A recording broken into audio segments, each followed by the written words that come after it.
यदि आप हमारे चैनल पे नए हो तो चैनल को सब्सक्राइब करना ना भूलें और बेल आइकन पे क्लिक करें ताकि हमारे सारे न्यू स्टोरीज आप सबसे पहले देख सकें। पूजा, वो जा चुका है, अब कभी लौटकर नहीं आएगा। वो गया नहीं है, हर वक्त मेरे आसपास है, मैं उसे महसूस कर सकती हूँ। पूजा, तुम इस तरह की बातें करोगी तो लोगों को लगेगा कि तुम पागल हो गई हो। लोग तुम्हें पागल खाने भेज देंगे। पागल नहीं, बावरी हूँ मैं अपने पिया की बावरी हूँ, जो हर वक्त मेरे आसपास यहीं रहता है। माँ कहाँ हो तुम? जल्दी से मेरा टिफिन दे दो, कॉलेज जाने के लिए लेट हो रहा है। हर वक्त जल्दी में रहती है, थोड़ा सा तो समय अपनी माँ के लिए निकाल। जब देखो तब ये किताब, कॉलेज, लाइब्रेरी, इन सब के अलावा किसी बात का होश है तुझे? तेरी उम्र की लड़कियाँ तो सजती संवरती हैं, लड़कों के साथ घूमती हैं, मगर एक तू है जो लड़कों से कोसों दूर भागती है। माँ, तुम दुनिया की पहली माँ होंगी जो अपनी लड़की को कह रही है कि किताबों को छोड़कर लड़कों से दोस्ती कर लो। बेटा, तूने अपने आप को किताबों में इस तरह डुबा दिया है कि तुझे बाहर की दुनिया का कोई होश नहीं है। माँ, बस कुछ दिनों की बात है, मेरा ये रिसर्च कंप्लीट हो जाने दो, उसके बाद जैसा आप कहोगी मैं वैसा कर लूंगी। ये लड़की भी ना, क्या करूं मैं इसका? इसमें एक भी लड़कियों वाले गुण नहीं है। क्या बात है? हाँ, तो बस वो माँ बेटी दोनों किस बात पर बहस कर रही हो? बस आप ही की ही कमी थी, आपके लाड प्यार ने ही इसे इतना बिगाड़ दिया है। अब तुम्हारा बेटी पुराण खत्म हो गया हो तो इस पति पर भी दया दृष्टि कर दो। एक कप चाय मिलेगा? मुझे क्या करना है, तुम दोनों बाप बेटी को जैसा अच्छा लगे वैसा करो। पूजा आम लड़कियों की तरह नहीं थी, उसे ना ही सजने संवरने का शौक था और ना ही ज्यादा दोस्त बनाने का। वो तो अपनी इकलौती फ्रेंड रेणुका के साथ खुश थी। क्या यार पूजा, आज भी इतनी शादी आई है, कम से कम आज तो तैयार हो जाती। आज तो कितना खास दिन है। क्या खास दिन है, मुझे भी तो पता चले। आज वैलेंटाइंस डे है। देखो, पूरे कॉलेज में लड़कियां परी बनकर घूम रही हैं और उनके पीछे पीछे लड़के उन्हें पटाने के तरीके ढूंढ रहे हैं। और एक हम हैं, एक दूसरे के साथ इस क्लास रूम में बैठे हुए हैं। तेरे साथ रहते रहते तो कोई अब मुझे भी घास नहीं डालता। ये कॉलेज है, यहाँ पढ़ाई के लिए आते हैं, ना कि ये सब करने के लिए, समझी तू? और तुझे इतना ही बुरा लग रहा है तो मैं अकेले ही ठीक हूँ। तभी वहाँ पर रोहित आता है और उसके ऊपर फूलों की बारिश करते हुए अपने पैरों पर बैठकर पूजा को रेड रोज देते हुए कहता है, will you be my valentine Puja? Puja उसके हाथों से रोज लेकर फेंक देती है और कहती है, What rubbish! ये सब क्या है? मुझे ये बिल्कुल पसंद नहीं है। और कौन हो तुम? पहले तो तुम्हें इस कॉलेज में नहीं देखा।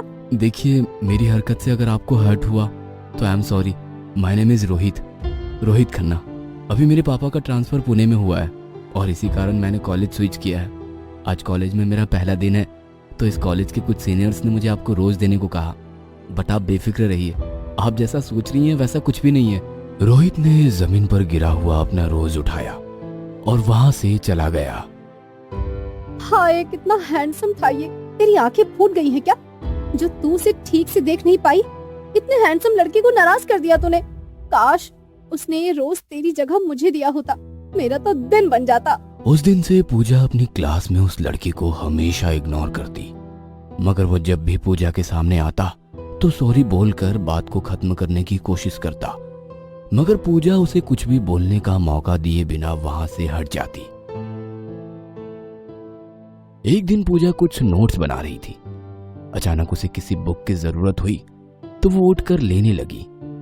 अचानक रोहित भी उस बुक को उठाने वहां पर आ गया। जैसे ही पूजा ने उसकी ओर देखा तो उसने वो बुक छोड़ दी और कहा, आप ले लीजिए, मैं बाद में कभी ले लूंगा। नहीं, तुम ले लो, वैसे भी मुझे कोई खास जरूरत नहीं है। आपने उस दिन की गलती के लिए मुझे आज तक माफ नहीं किया है। पूजा बिना कुछ कहे वहां से हटने लगी तो रोहित उसके सामने आकर उसका रास्ता रोकते हुए बोला, देखिए, आपका इस तरह रास्ता रोकना मेरी गुस्ताखी है, मगर आज ये गुस्ताखी करना चाहूंगा। जब तक आप मुझे माफ नहीं कर देंगे मैं यहाँ से नहीं हटूंगा। प्लीज मेरे रास्ते से हट जाइए। वैसे भी मुझे लाइब्रेरी में कोई तमाशा नहीं चाहिए। वैसे भी मुझे तुमसे दोस्ती करने में कोई इंटरेस्ट नहीं है। आप तो इस तरह नाराज हो रही हैं जैसे मैंने सच में आपको प्रपोज किया था। मेरा यकीन मानिए, ये सब कुछ मुझे करने के लिए कहा गया था, मगर अब आपको जितना जान पाया हूँ, अब आपसे दोस्ती करना चाहता हूँ। इतने दिनों में पूजा भी समझ गई थी कि रोहित दूसरे लड़कों की तरह बिल्कुल नहीं है। हाँ, मैंने तुम्हें माफ कर दिया, अब तो मेरे रास्ते से हट जाओ। रोहित खुशी से चिल्लाने लगता है तो पूजा उसे इशारे से बोलती है, ये लाइब्रेरी है, यहाँ पर शोर नहीं मचाते। अब रोहित और पूजा दोनों अच्छे दोस्त बन चुके थे। उन दोनों का बहुत सा समय एक दूसरे के साथ बीतता था। पूजा, ये क्या है? तुम्हें कोई दूसरा फ्रेंड मिल गया तो तुम अब मुझे भाव भी नहीं दे रही हो। तुम्हारे कारण अब मैं अकेली हो गई हूँ। बस कर ड्रामेबाज, उससे बड़ा ड्रामेबाज कोई और हो ही नहीं सकता। रोहित और मैं सिर्फ अच्छे दोस्त हैं, उससे ज्यादा और कुछ नहीं है। अपने दिमाग के घोड़े दौड़ाना ना बंद कर। मगर कहते हैं ना, प्यार कब हो जाता है किसी को पता ही नहीं चलता।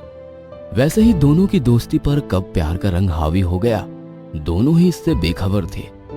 अब पूजा को रोहित का साथ अच्छा लगता था। हर छोटी छोटी बातें उससे शेयर करना, रोहित का पूजा की परवाह करना उन दोनों के प्यार को और बढ़ा रहा था। इसका एहसास उन दोनों को ही था। बातों ही बातों में कई बार दोनों ने एक दूसरे से इस बात का जिक्र भी किया, मगर प्यार का इजहार करने की पहल कोई नहीं करना चाहता था।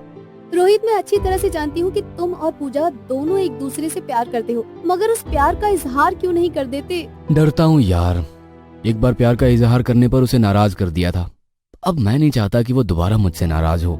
इस तरह खामोश रहकर मन ही मन में प्यार का इजहार करने से कुछ नहीं होगा। क्या होगा, ज्यादा से ज्यादा नाराज होगी ना, उसे दोबारा मना लेना। प्यार वो भी तुमसे करती है, ज्यादा देर नाराज नहीं रह पाएगी।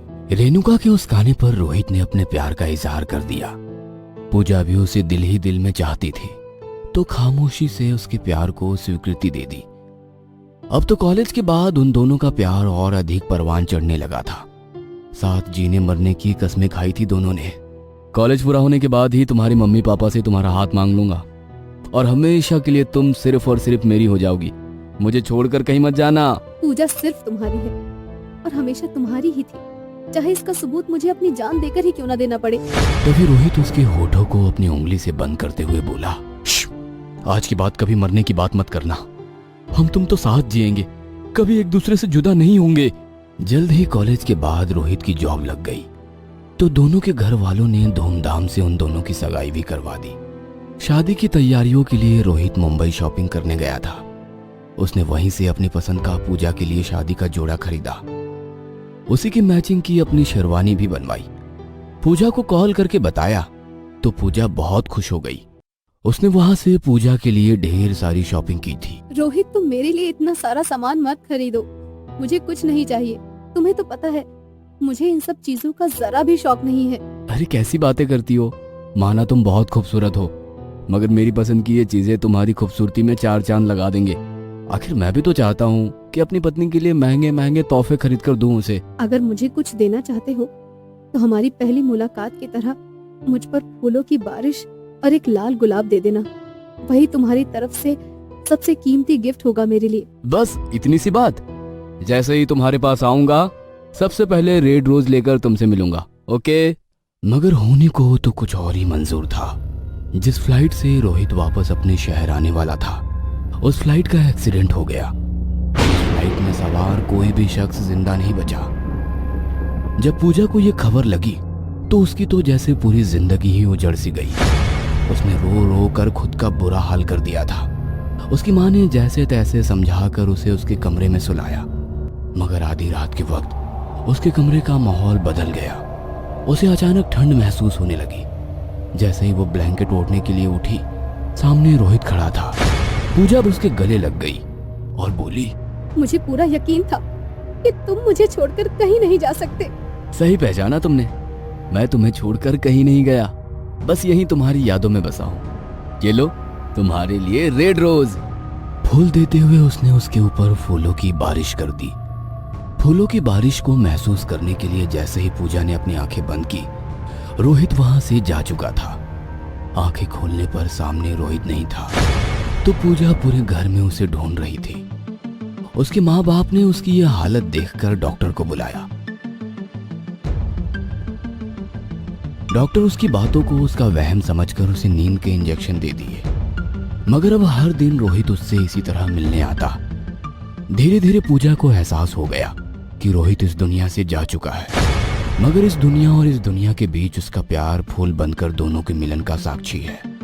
उसकी माँ जब भी शादी की बात करती तो वो कहती, मेरा रोहित यही है, मेरे आसपास, उसकी यादों के सहारे मैं अपनी जिंदगी काट लूंगी माँ। हार कर उसकी माँ ने रेणुका को बुलाया था कि वो उसे समझा सके कि रोहित अब इस दुनिया में नहीं रहा, उसे अपनी जिंदगी में आगे बढ़ना ही होगा। पूजा, वो जा चुका है, अब कभी लौट कर नहीं आएगा। वो गया ही नहीं, हर वक्त मेरे आसपास है, मैं उसे महसूस कर सकती हूँ। पूजा, तुम इस तरह की बातें करोगी तो लोगों को लगेगा तुम पागल हो गई हो, लोग तुम्हें पागल खाने भेज देंगे। पागल नहीं, बावरी हूँ मैं अपने पिया की बावरी हूँ, जो हर वक्त मेरे आसपास यही रहता है। कहते हुए पूजा ने अपने सारे रेड रोज दिखाए जो रोहित की आत्मा ने उसे दिए थे। तभी अचानक पूजा के ऊपर फूलों की बारिश होने लगी। पूजा बोली, देखा देखा तुमने, मेरा रोहित यही मेरे पास है। रेणुका वहां खड़ी उन दोनों के प्यार की साक्षी थी। कुछ लोग मरकर भी अपने सच्चे प्यार के पास लौट कर आते हैं। यदि आप हमारे चैनल पे नए हो तो चैनल को सब्सक्राइब करना ना भूले और बेल आइकन पे क्लिक करें ताकि हमारे सारे न्यूज स्टोरीज आप सबसे पहले देख सकें।